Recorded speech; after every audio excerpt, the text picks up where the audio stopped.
Yes, Let's Judge. go. Let's go on the record on cause number DC 2018255, Lenahan Law Firm, PLLC versus Huffsey. Counsel, make your appearances. Tom Cowart for the plaintiffs, Your Honor. Yeah, Eric Marie for the defendants. All right, let's proceed. Judge, this is a summary judgment motion that we filed on behalf of the plaintiffs. This case is a fee dispute case in between the plaintiffs and Mr. Steve Schultz's estate. Mr. Schultz has passed away. Excuse me. We filed it as a deck action. Initially, Mr. Schultz's estate has filed counterclaims. This motion for summary judgment essentially addresses some of our declaratory judgment requests that would establish the rules that would govern the discovery going forward and the recovery, the way that the Mr. Schultz's quantum Merowith counterclaims would be analyzed.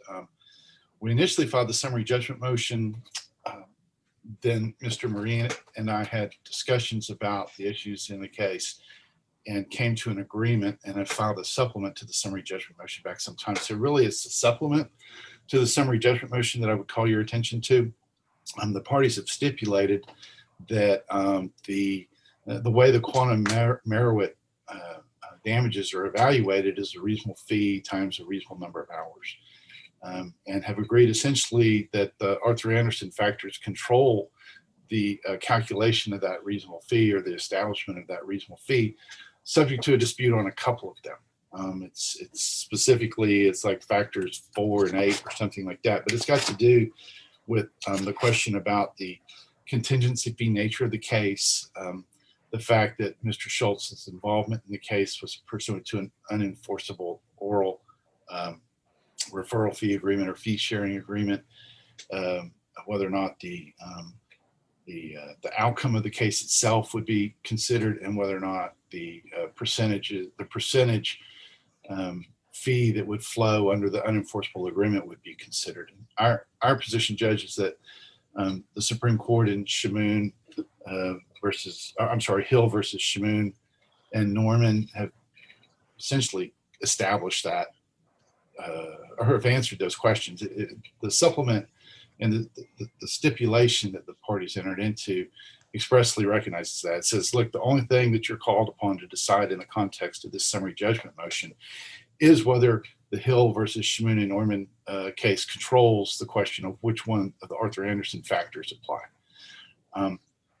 The Hill versus Shamoon and Norman dealt with an oral contingency fee question, and the court there unambiguously says, and I've attached a copy of that case to the supplement and highlighted some of the relevant portions from my perspective, and the conclusion of it is there on PDF page 24 of the supplement to the motion for summary judgment. And they say, if I can just read it real quick, Judge, I hate reading cases to judges, but I'm going to break the rule here. Do you want to share screen it, or? I can if you want me to, Your Honor. If I can, I got too much stuff opened up here, but I will do that. I hope I can identify which one I'm looking for. Yeah, that should be right there. So, Your Honor, you see here on the head notes 30 and 31, this is a portion that I'm particularly referring to. Our holding, however, makes clear that evidence of an oral contingency fee agreement prohibited by the statute of frauds is no evidence of the reasonable value of that attorney's services and cannot be considered. It follows then that neither the fee an attorney stood to earn under such an unenforceable fee agreement, nor the specific results that would entitle the attorney to that contingent fee under the agreement constitutes evidence. So the point, Your Honor, is that, yeah, they did kind of a statute of frauds analysis, but it's the same basic idea. The oral contingency fee agreement is not enforceable under the statutes that control. The oral referral fee agreement is not enforceable under the rules of professional conduct that control. And there's a Dallas Court of Appeals case from 2018, the Dickens versus James C. Webster PC, which we've cited, that specifically says that if you have a fee splitting agreement that doesn't comply with Rule 104, the Rules of Professional Conduct, it's unenforceable under the rules and under public policy. So there's a slight distinction there. One's a contingency fee agreement, one's a referral fee agreement, but the result's the exact same. They're both unenforceable under public policy. And so the Shamoon, the Hill versus Shamoon and Norman decision tells us the rules. And the rules are that the contingency fee nature, the results, the agreement itself, and the fee don't come into play. And so we're asking for essentially a summary judgment on it addresses a couple of our requests for declaratory relief. A summary judgment on those claims, establishing the rules for discovery in this case going forward, and the rules that will control when the case is submitted to the jury ultimately if necessary. Response? Your Honor, at the outset, I think it's important for the court, I'm sure, to note that Mr. Schultz was not terminated for cause. He died. He was not terminated before he died. And so this whole case, I agree with Mr. Cowart that at the outset, Hill versus Shamoon is probably the most recent decision that controls this case because it's Dallas Court of Appeals. The important point, and what I pointed out in my motion for summary judgment, which I did not set because I really think that right now it's premature to file a motion for summary judgment. If I could renew my motion for continuance on the prior hearing, I would appreciate that so that I've got it a point on appeal if necessary. Okay. And can you deny that on the record for me? Sure, denied. Okay. So the important point in Hill v. Shamoon is prohibited by the statute of frauds. Is this agreement prohibited by the statute of frauds? And we don't have any evidence right now of some of the points of the statute of frauds to determine whether Mr. Schultz and Mr. Gonzalez's referral fee agreement is prohibited by the statute of frauds. I think clearly it's performable within a year. There was a chance that Mr. Schultz could have settled this case before he died because there was a mediation apparently being set up, and I think the parties may have actually mediated the case before Mr. Schultz died and it didn't settle. But I mean, isn't it true that there was no written referral fee arrangement, correct? Yeah, and I don't believe so. I'd like to depose Mr. Gonzalez on that point. Also, what's important to note is that these two men had a course of dealing, and they had multiple cases that they were working at the same time. And I believe most of the cases had a similar type of arrangement. And none of those cases were ever reduced to writing. None of those cases were ever approved by the client. But they had worked on cases in the past. They had other cases they were working on when Mr. Schultz died, other than the Gamble case. So that's another important point as far as the definiteness of the agreement and of the terms that applies to the statute of frauds. So before I think that Mr. Cowart and I are sort of arguing the same thing, and that this lodestar issue has kind of been subsumed by the Arthur Anderson points as far as whether it's a fixed fee or contingent, and the amount, whether the amount involved, the jury gets to hear about the amount that the case settled for. I think that's all we're arguing about right here today. And those issues are not going to change from now until we try the case, which is why I'm saying, let me go get a little bit of discovery before the court rules so we can actually have something to rule on as to whether this fee agreement that Steve and Nash had was prohibited by the statute of frauds, which is sort of what the Hill versus Shamoon holding is. As the court knows from other cases that I've had in front of you, courts treat attorney-client oral agreements very differently from attorney-to-attorney referral agreements. Attorney-client oral agreements are simply violate Section 82.065 of the Government Code and are invalid as a matter of law. Attorney referral agreements, which is attorney to attorney, there are disciplinary rules that govern those, but whether something is unethical or not is a very different story than whether something is enforceable or not.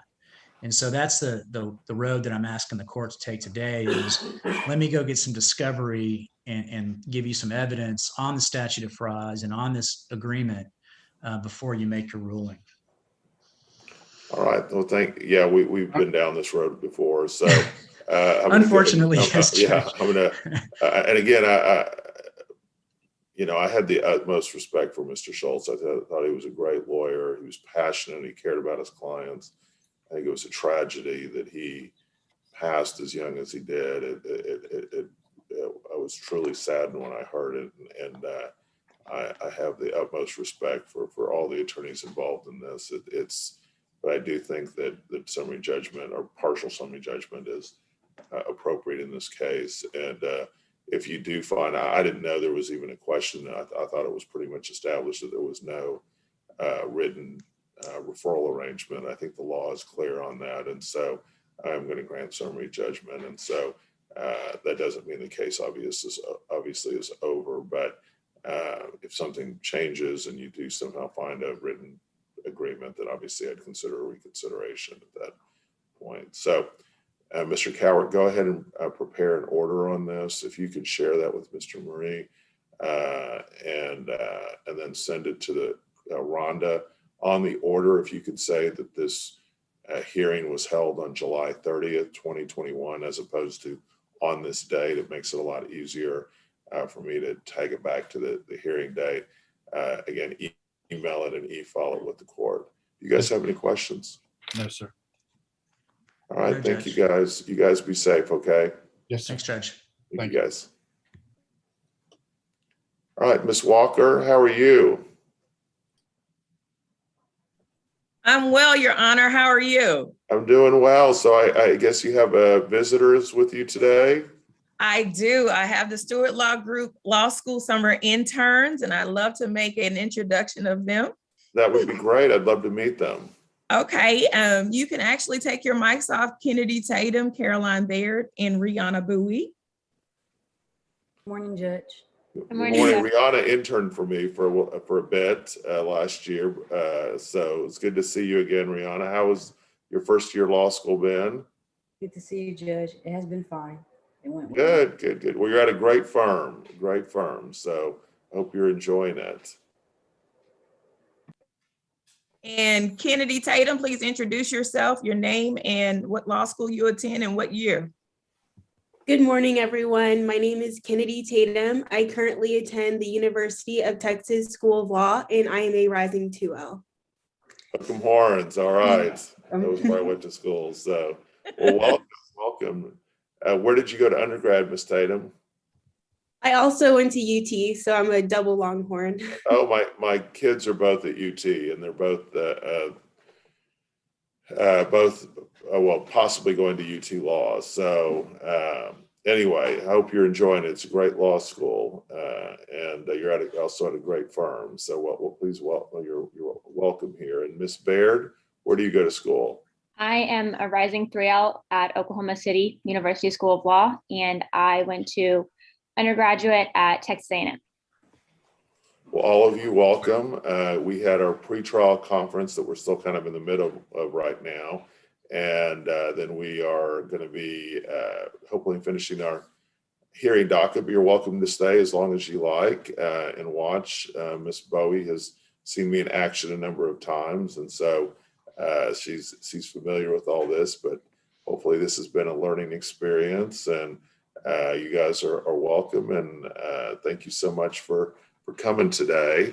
Let me talk to the attorneys on the pretrial. Let me go ahead and finish with them. Mr. Gwynn, Ms. Neese, have you had a chance to chat? Judge, our leadership won't agree to a 6. In fact, before we go any further, Judge, we'll need a record of this hearing. Okay. If you can call the court reporter in so that we can make a record of what the court is instructing us. Okay. Let's go on the record. Tony, on cause number, let me see, what case is this?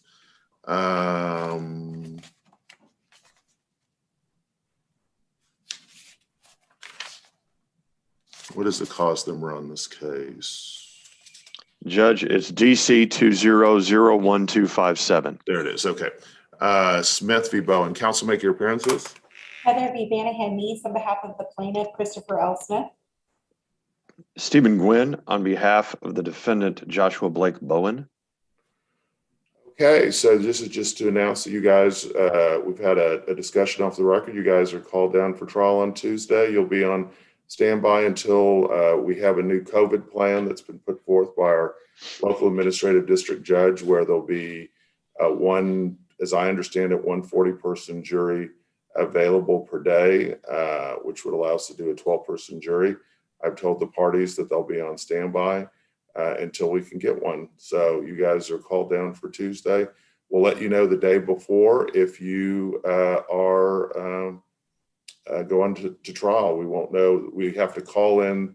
So we'll request the jury on Monday morning before 10, and then we'll let you know by 4 o'clock the day before if we can get the jury. If we can get it on Tuesday, we'll go on Tuesday. If we can't, we'll go on Wednesday. If we can't, we'll go on Thursday until we can get us a jury. Anything else, guys? Yes, Your Honor. We understand the court has requested that the parties agree to a 6-person jury. And if we get a 6-person, if we agree to a 6-person jury, the court has said they'll set us at any time in the future. I believe that a 6-person jury as a defense attorney is malpractice in a 12-person venue like a district court. And so the parties have requested a special setting next June to accommodate Ms. Neese's client, who is a brand new first-year teacher in Memphis, Tennessee, and is not local to Dallas. It's my understanding the court, if the case were to go to trial, whenever that may be, that the court would allow the plaintiff to participate by Zoom, even though he would, still be in class. Because Ms. Neese, what grade does he teach? I honestly don't know. I think he's in upper education, secondary education. Okay. Yeah, that's a good point, Mr. Gwynn. I will agree to let any party participate via Zoom, although the attorneys would need to be here in person. Any party or witness can participate via Zoom. And it's my understanding that Your Honor has also told us that that if we agree to if we let me insist point out on one other thing on the record, Mr. Gwynn, is that under the current jury plan, we can only request one 40-person jury per day because jury selection has to take place in the central jury room. I've encouraged parties to agree to a 6-person jury, but it's not required. And we are able to get more 20-person. We can do jury selection in our courtroom under the new jury plan. And so that makes it a lot more convenient and safer, but no one's required to do it as a 6-person jury. It's just encouraged. And so you have a constitutional right to a 12-person jury, and we're going to let you do that. Well, but my understanding is that you're then going to hold us ad nauseum until the case is reached for trial. And that may be on Tuesday. And that may be in October. It won't be in October because there's 13 civil district judges, there's 5 county court of law judges, and I'm not going to count the family courts because I don't think they're participating in this. And so there's so if my case is first, so let's say there's 6 judges that want a trial on Tuesday, and I can't get one, I can't be them, then I'll be deferred to Wednesday. If I can't get it, I don't know exactly when it will be, but I didn't say October. I never said October. I'll be one of the first 18 because there's only 18 judges. That assumes that everybody's participating in this. I think it'll be quicker than that. I just don't know when, but there's a rotation. I have to obey the rules just like everyone else does. And Your Honor, with regard to things that are already set on attorneys' calendars,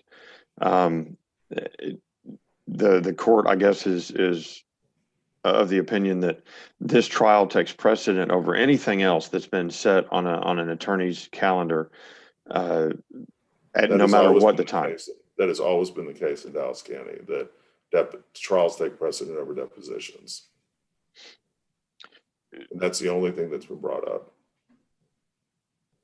I mean, Depositions or mediation or any non dispositive proceeding, right? Trials take precedent over non-trials, yes. That's always been the case. I've been doing this almost as long as you have, Mr. Gwynn, and that's been the case since I've been practicing. It's always been the case since '68.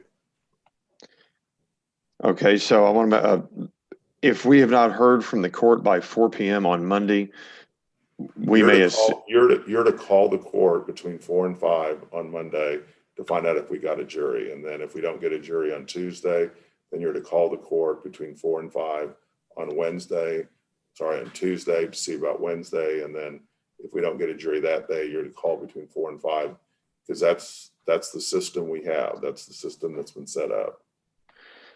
Your Honor, you've already mentioned that you're out of town next Friday. Correct. So you would not go to trial on Friday. So if you go to trial on Thursday, then we would start on Thursday. Then we go to then the next Tuesday and Wednesday, because you said it was a 3-day trial, I think. I think we can probably get it done in a day and a half. We have the plaintiff and the defendant. We have 3 witnesses who've been taken by video. I've done page line designations and forwarded them to the court and to Ms. Neese. That needs to be addressed, because Sure. it wasn't Ms. Neese that was handling the depositions, but the attorney who did objected over and over and over. And the only reason that he objected to questions that were not objectionable questions. And what I would like to do is, I've pared the depositions down as much as I can, but I can't take all the objections out, because there's one point where he objected 18 times to questions like, were you able to see what the plaintiff was doing in his car? Objection leading. I'm happy to rule on all that stuff. I didn't know that was an issue, but I'm happy to rule on it. But I'd like to play that section just and instruct the jury that all of these objections are overruled, because there's no way that I can cut and paste it, and all it does is destroy the video. And we took the deposition by video so that we could use the video, not have to read the deposition at trial. I'd be happy to rule on all. I'm not going to just rule without looking at it, but I'm happy to go over that and rule on whatever needs to be ruled on. What is that? Have there been line and page designations submitted on this case? Yes. By the defendant, there have been. Yes, Your Honor. Ms. Neese, are you going to be submitting line and page designation? Yes, Your Honor, we will. I need time to be able to read the depositions and all that kind of stuff. I need to copy the depositions and I'll make objections. I'll make rulings on the objections. Do you guys want to just come in on Monday and I can rule on this stuff, or submit it and I can do it via Zoom? Or I want you to be able to each argue that. And so when would you like to do that? Monday would be fine, Your Honor. I'm fine with Zoom, but whatever, Mr. Gwynn. I mean, that's fine, Judge. We submitted our page line on June 21st, and but I'll need a copy of the depositions. I included a highlighted copy of the depositions in my page line. I haven't seen it. So with my page line designations, I included there. I highlighted it in PDF. So I don't know that when it's printed or e-filed with the court, that it's still yellow. It might be gray. But did you submit the entire deposition or just the pages that you're doing line and page on? The entire deposition highlighted. Okay, that'll be helpful. Okay. So Ms. Neese, you just need to do your counter designations and objections. Do you guys want to try to meet next Monday at 3, or how do you guys want to do that? that would be fine, Your Honor, for me. I'm looking at what was sent, and it does not appear. I thought that the highlighted one was sent. Let's see with the. I mean, if worse comes to worse, I mean, what I was going to say is, if you haven't submitted the entire depositions, if you could get those to me, then I could have them when I'm reviewing it. You don't need to come in. But if you also can share screen it, I can rule on it that way if there's not that many objections. But there needs to be some kind of record for the court reporter. Agreed. What I need to do is I will submit, and Judge, I'll have it e-filed. I will e-file the highlighted ones and the highlighted copies of the depositions with what we are requesting for the court to review. Okay. You probably want to e-file that and then email Rhonda as well. Of course. And one more, another point. If we call, and I guess we're calling Ms. Penson to find out if we're called down. Yes, on Monday. And if we call at 4, do we just keep trying every 10 minutes until 5 o'clock if Ms. Penson is busy and we're unable to get in touch with her, and then assume that we're not called if we don't make contact? That rarely happens. You can just leave her a message. She'll call you back. Okay. Then what I may do is call and email, and I'd include Ms. Neese on the email. And not include or include? I would include. Would include. Okay, yeah, that's fine. But I would definitely call her between 4 and 5, because the way the way this new system works is we're supposed to announce before 10 o'clock. And I'm going to do that right now, I guess, to request the jury on Tuesday, a 40-person jury. If it does go to trial on Tuesday, we will do jury selection in the central jury room. You will need to wear a mask the entire trial. And then also the jury will not be able to deliberate in the jury room. They're going to have to deliberate in the courtroom. So I just be kind of aware of that when you're kind of planning things out. And any other questions about the procedure? Your Honor, Mr. Chu earlier asked about the clear face mask. Are those? It goes down below the chin and extends. I like to wear one of those. I allow those in 6-person juries. I do not allow them in 12-person juries. So it needs to be a cloth mask then? You can do one of the clear masks too. You know what I'm talking about, that the county has. Have you seen those? I have not. Yeah. What are they, plastic? I guess I don't understand what. They're a clear mask that goes over your mouth, but they're more secure. Like the face shields you're talking about are not as secure. Oh, no, I'm not talking about a face shield, Judge. I'm talking about an over-the-ear mask that it dips down under the cheekbones so that when you breathe, you don't fog up your glasses, and then it extends down past, and then it actually goes under the chin. It kind of wraps the face like a mask. It's actually bigger than a cloth mask. It might be the same thing I'm talking about, but why don't you just bring it in? We have the clear mask too. It may be the same thing. It sounds similar to what it is, but well, this is hard plastic. This is not the face shield that's just flat. I know what you're talking about. We have a clear face shield that sounds very similar that the county has provided us that we've gotten authorization to use. So if it's the same thing or something similar, you can use it, but I'm not visualizing exactly what you say.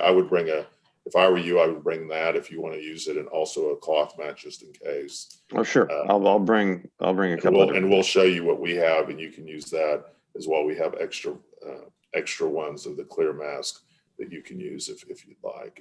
It may be the same thing that you're talking about, but we're not allowing face shields during 12-person juries.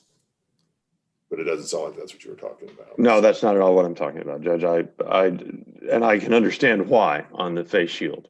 Yeah. And then also make sure that you've conferred on your motions and limines and on your motion limine and your exhibits before Tuesday.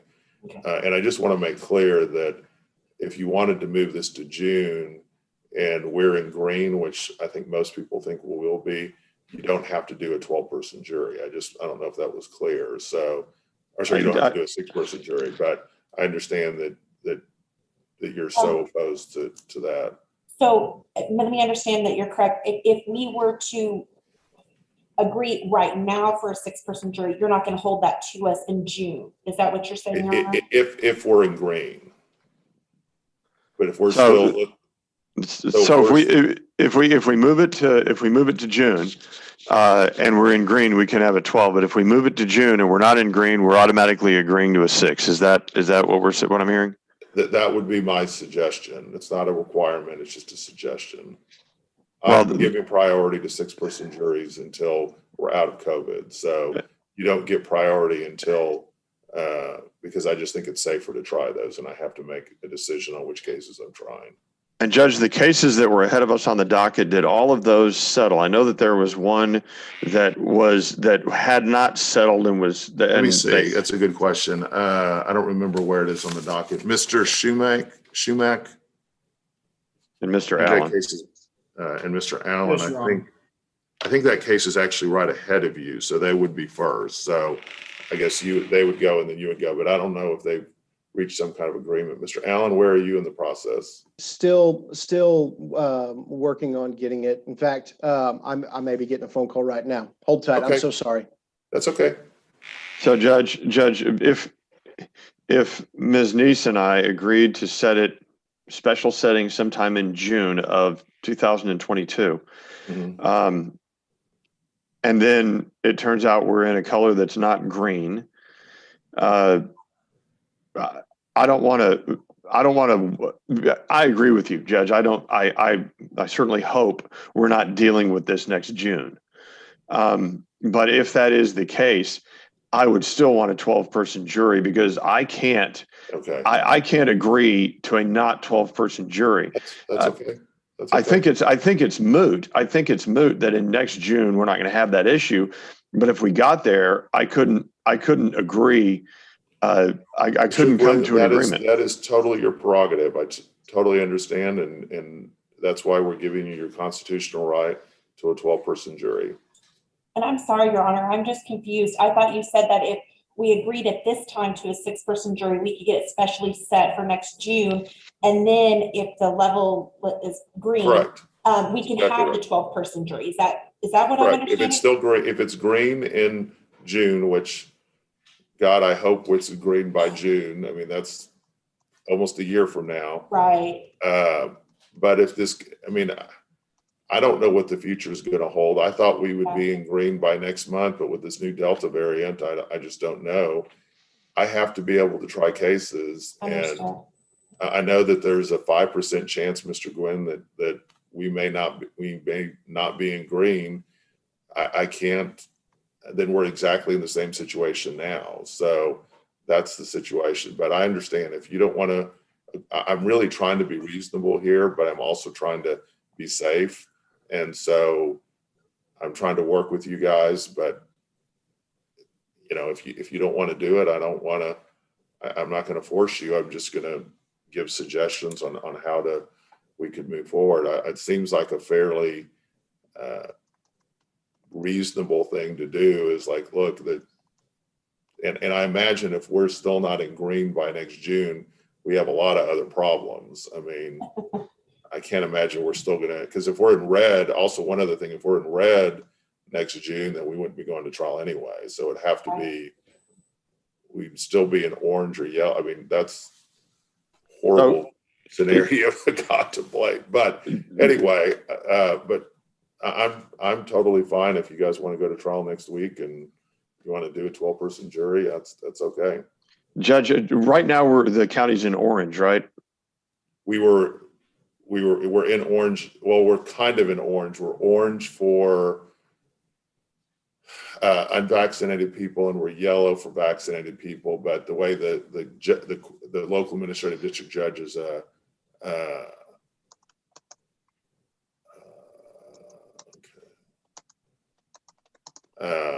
the way the county is treating it, we're in orange at the moment. Does that answer your question? Yes, it does. And so the only way to have a 12-person jury is if we're green, right? I mean, to have a regular 12-person jury without masks is green, right? Oh, yeah, if you're correct, you're correct. But if you agreed to a 6-person jury, you could do, you wouldn't have to wear masks the whole time. You could be, when you're at the podium, you could not wear masks. Okay. Well, then, Let's say so next year we're fine.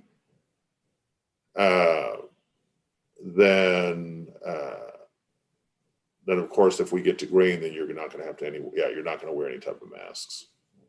okay. We haven't been at green since COVID started. So even when we were in yellow, I still required masks, but just at the podium, but you could take them off at the podium. Okay. I'm interested to see what Mr. Allen has to say. Okay. Mr. Allen, are you back?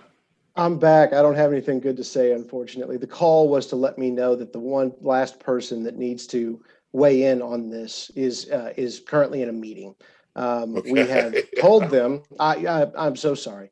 We've told them that we need to talk with them, and I am trying to get you an answer. I'm terribly sorry.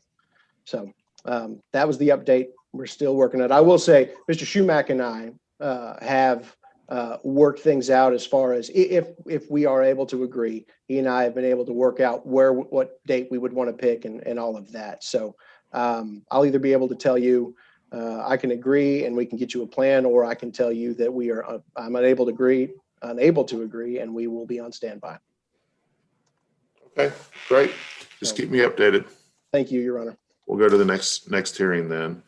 Captain Holdings versus Total Office Solutions.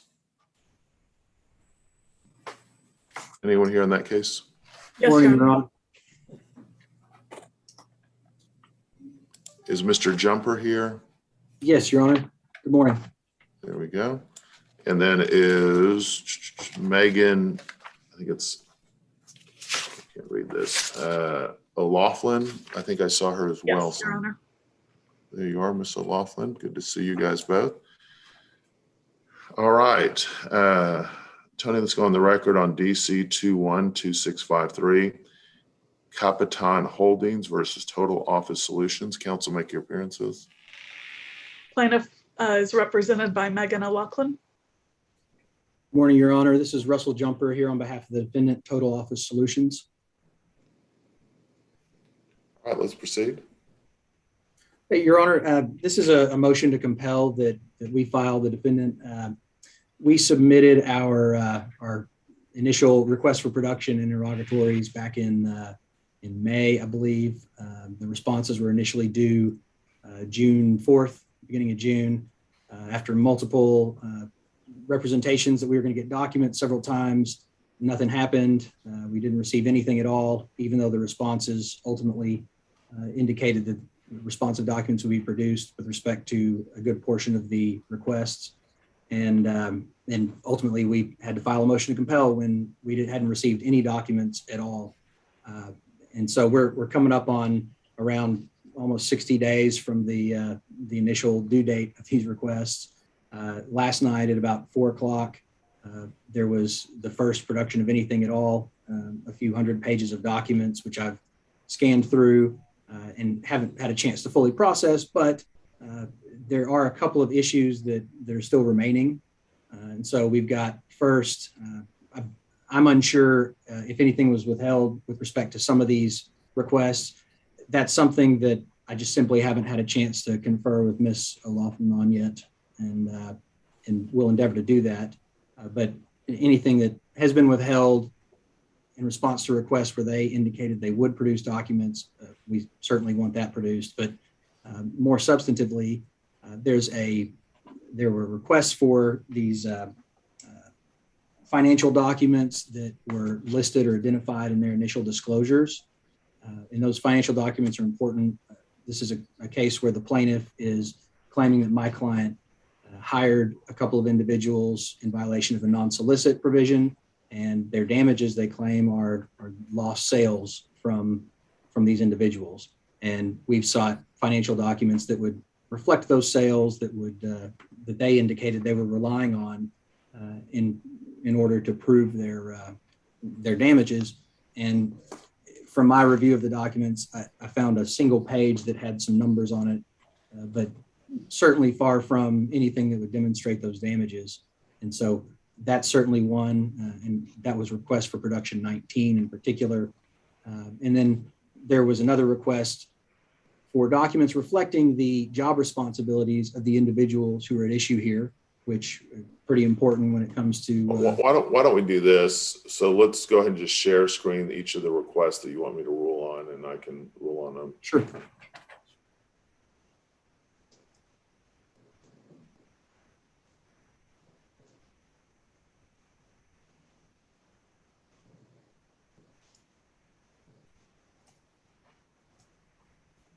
Okay. So, Your Honor, we'll go to request 19 here.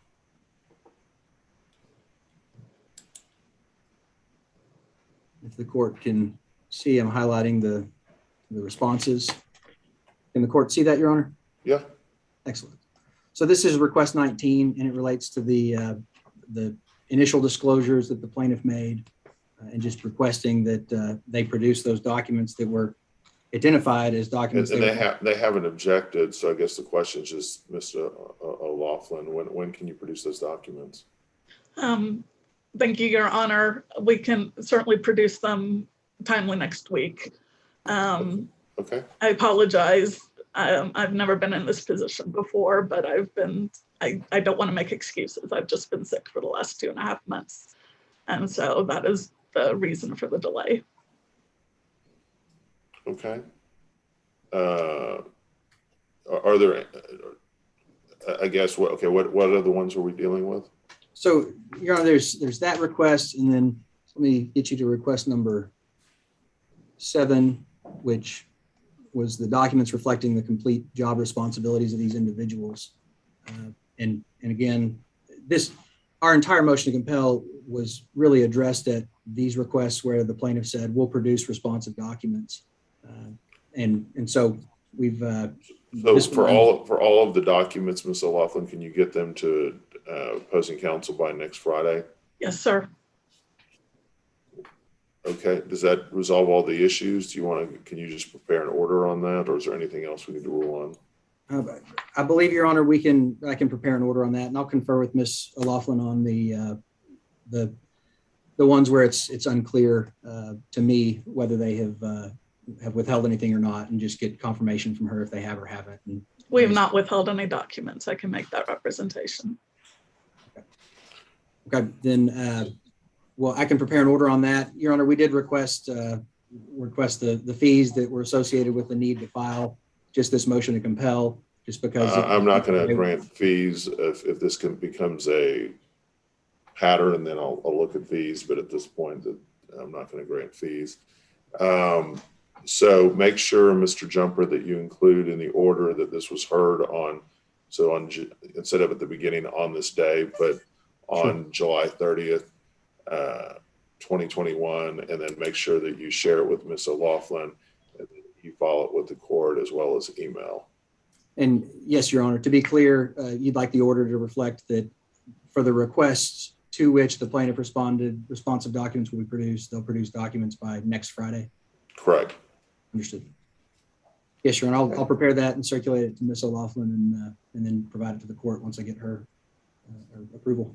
Thank you, Ms. O'Loughlin. I hope you feel better. And Thank Mr. you, sir. Jumper, good to see you. And you guys be safe, okay? Okay. Thank you, Your Honor. Okay. All right. So the next case is not set until 11. So we have some other people on the line. I'm not sure who they are. So there's someone who's Doyen Falobia. What are you here for, ma'am? You're muted, ma'am. You're muted. Good morning, Judge. Good morning. What are you Can you here hear for? me? Yes, what are you here for? I'm here for Coker versus Kentebe, and Ms. Doyen possibly will be a witness. If you allow it, it's on our motion I'm sorry, on the temporary restraining order in this case. Oh, that's right. That's not on my docket yet, but I set that for today. Yes, yes, sir. Okay, let me just look this up real quick. And have you put the other side on notice? Yes, we did. Your Honor, yesterday I sent an email to Mr. Kentebe attaching the pleadings and also the the application and also the Zoom information. I did send his email, and I'm sure that's his email because he emailed me on that email this month, July. So I'm 100% sure that that's his email, and I sent it to him. Okay, he's here actually. Okay. All right. So, Mr. Kentebe? Yes. So why don't, first off, Mr. Coker, why don't you explain what exactly you're requesting in the application? Your Honor, pretty much status quo be maintained. I don't want Mr. Kentebe to create a cloud on the this case. He is threatening to transfer this his property, invest in this property to his girlfriend, and that would create a cloud. So we just want the status quo to be maintained until the judge rules about the rights of the parties to this property. So that's pretty much summation of the application. Mr. Kentebe? Yes, sir. What is your response to that? I have no problems with that at all. Okay. Sounds good. So let me just kind of explain to you, Mr. Kentebe, just what will happen is Mr. Coker will submit a order for me to review. He'll submit it to you as well. I'll go ahead and sign it. If you guys can just do an agreed temporary restraining order, we can keep that in place until trial. If you want to have another hearing on that, we would have to have a temporary injunction hearing within 14 days. So if it's agreed to, Mr. Coker, then just submit it as an agreed order. So, and make sure Mr. Kentebe signs off on it. Sorry, Karen. If it's not agreed to, then we'll need to set up for a temporary injunction hearing. Yeah, that's pretty much what I was going for, because 24 hours was too short a time for me to acquire an attorney to protect my interest. So I was hoping to get that temporary injunction for 14 days and then have. So you want a temporary, you're just agreeing to it for now, and then but you want a hearing in 14 days? Hi. No, why you have you on the. Mr. Coker, I think you muted yourself. Okay, I'm sorry, sir. Can you set it right now? The Sure. temporary injunction. So Yeah, that let's go ahead and set it for 2 weeks. That's going to be a problem.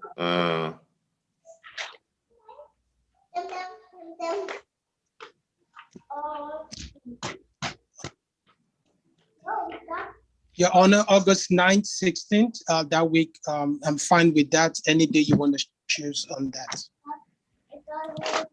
All right, let's go ahead and set this for injunction on August 9th at 4 o'clock. Okay. So that's August 9th, 2021 at 4 p.m. Yes. Mr. Kentebe, hopefully by then you'll have an attorney, or if you guys can work it out, just submit an agreed order. Awesome. Okay. What does that agreed order look like, Judge? I'm sorry? What does an agreed order look like? Because I'm not really that familiar with. So it would just be an agreed order saying that you agree that you won't, I guess, convey the property until the trial date, which will probably be in about a year or two. Okay. So not sell the property for about a year or two. Until the trial day, whenever the trial date is. Oh, well, then I could agree to that order right now. Well, just you guys work it out. If you want to submit an order that's agreed to, that's in place until the trial setting, you can do that. If you don't want to agree to it, then we can have a temporary injunction hearing. But you guys just talk about it, submit whatever order you want. If it is not agreed to, then it would be, the injunction hearing would be on August 9th. Awesome. Okay. Thank you, Judge. All right, thank you guys. And make sure you, Mr. Coker, make sure you email my court coordinator with that order as well as e-filing it as well. Yes, yes, Your Honor. We'll do that. Thank you, Your Honor. Thank you very much, Thank guys. you. You guys be safe. Thank you, sir. Mr. Allen, I see that you're raising your hand. So what's going on? Finally had an answer, Judge. Apologies for the wait. We can agree to problem. a 6-person jury. Great, great.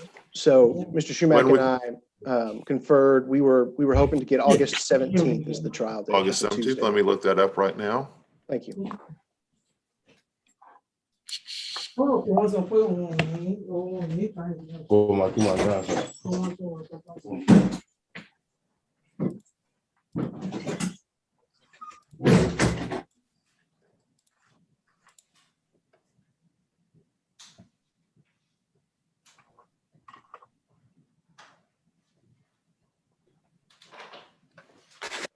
Check somewhere else. I apologize.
Sorry, this is taking a few minutes, guys.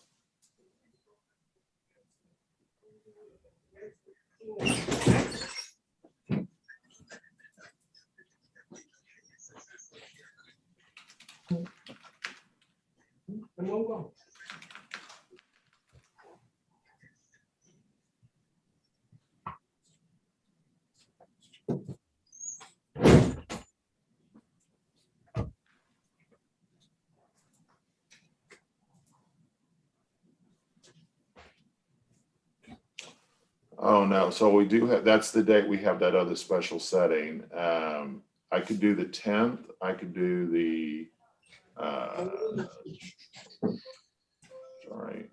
could do the 24th. I could do the 10th, the 24th, September 7th. Would any of those dates work? I'm looking right now, Judge.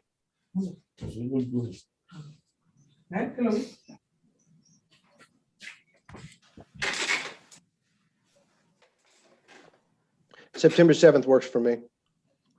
Mr. Schumack? September 7th? Yeah.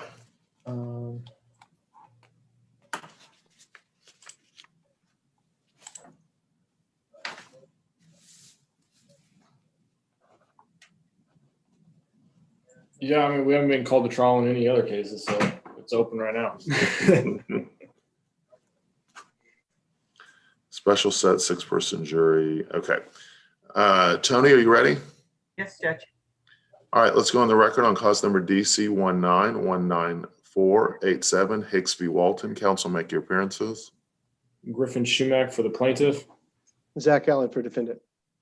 All right, and the parties have agreed in this case to a 6-person jury. Is that correct?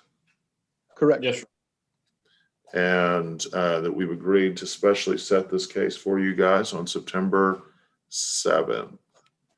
And just, there is always a possibility we won't be able to get a jury that date, but I think the chances are pretty high. We'll try to communicate with you the day before, and we'll go from there. Anything else we need to chat about, guys? So the day before would be, I think that's Labor Day weekend. Oh, that's Labor Day. Okay. Yeah, I don't know how that's going to work exactly. I would check in the Friday before then. You're exactly right. Okay. Do we? Oh, well, I did not realize that. I'm not sure. Do we want to look at a different date? Was the 24th? Is that right? 24th. I'm okay. Yeah, either way is fine with me. Hold on here. Hold on here. My 24th apologies. actually looked better for me. Let's do that. Let's do August 24th then. Terribly sorry. August 24th is fine. Yeah. And it'll still be a 6-person jury, correct? Correct. And Judge, just to confirm, you're still okay with my client appearing via Zoom, even with the Yes, six-person jury? you will need to have your computer, like if I were you, I would come in and try to check it because it is a little bit tricky sometimes, but we've had a number of witnesses testify in the courtroom via Zoom, and I have no problem with that. Understood. And okay, thank you. And Just I'll wanted to even make sure. explain to the jury the situation, why we're doing it that way. So, so I have no problem with that whatsoever. You said there's a chance this could settle. Please let us know as far in advance as you can if it does settle, so that we can open that date up for another case. Understood. Thank you, Your Honor. All right, and we said August 24th specially set.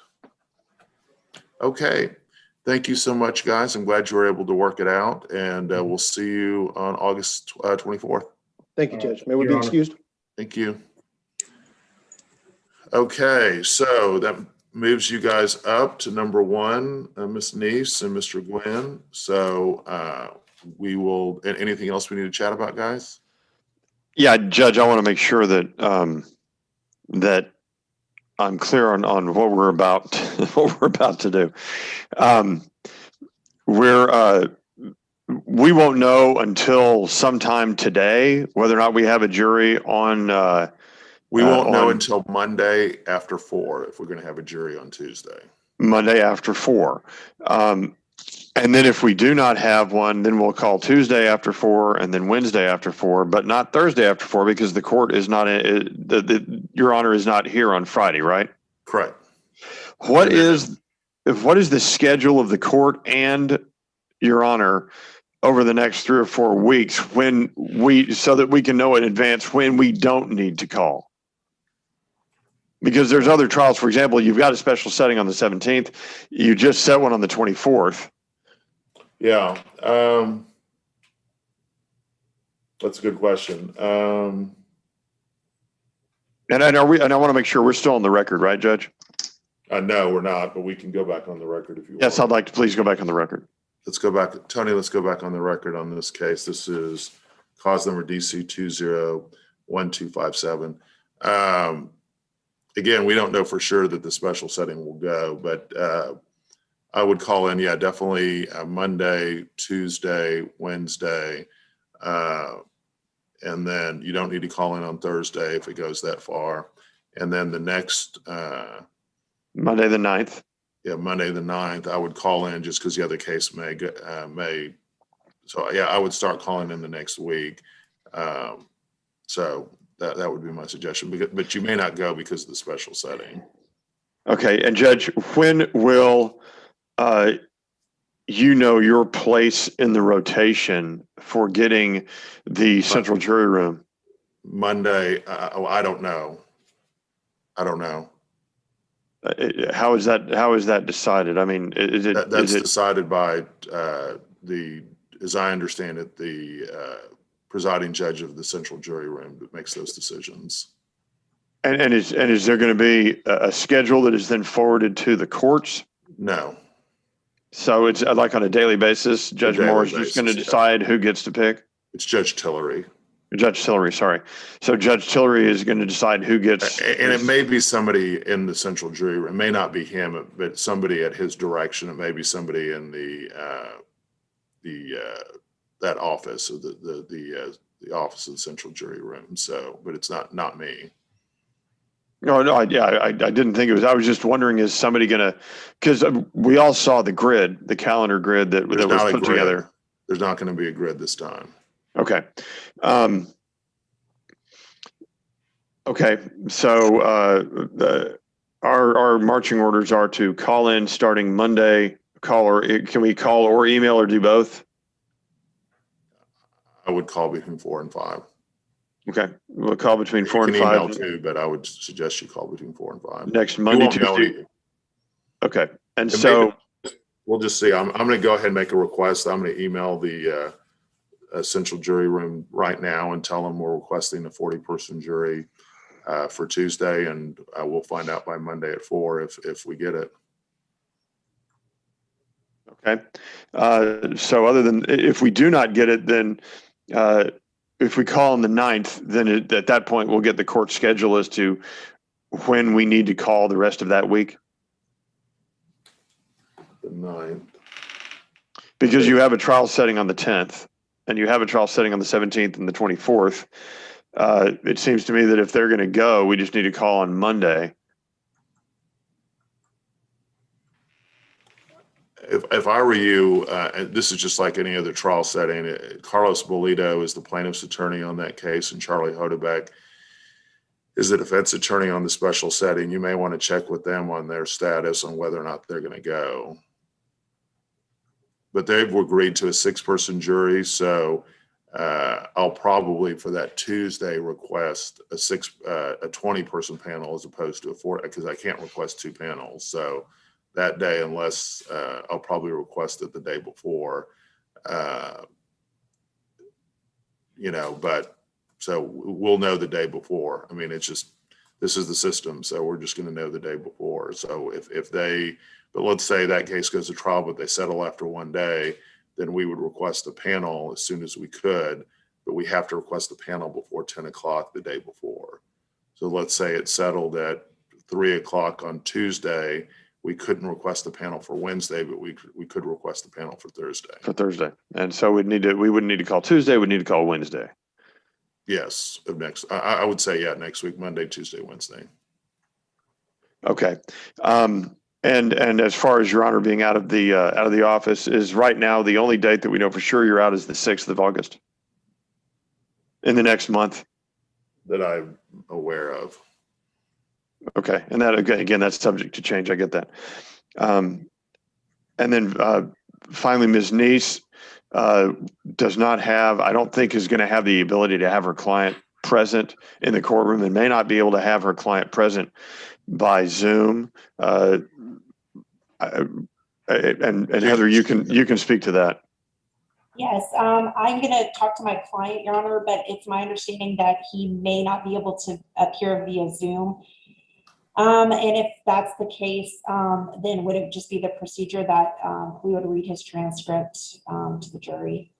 Yeah, I mean, hopefully you don't have to do that. I mean, and I'm happy to explain this is I know an unusual situation, and so I'm happy to explain to the jury kind of like, hey, look, we weren't sure what day we were going to go to trial. We have this rotation. We're trying, explain the whole thing, and like he's in Tennessee, so he's going to testify via Zoom.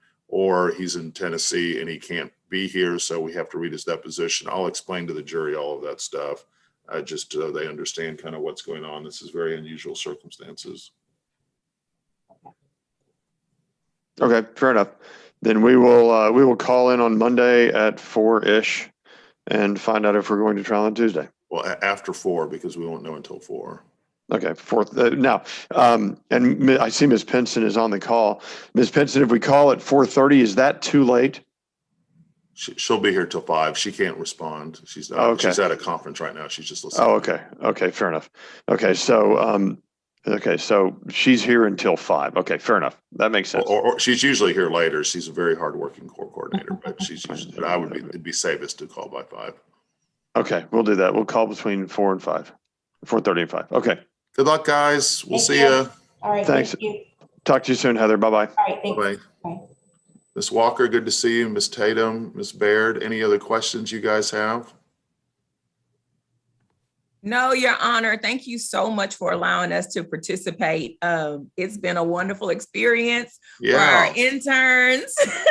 Y'all got a lot covered today, and I appreciate the information about the jury trials and what's going on. Oh my gosh, this has been quite a endeavor, but we're just trying to get cases tried and we're trying to do it safely.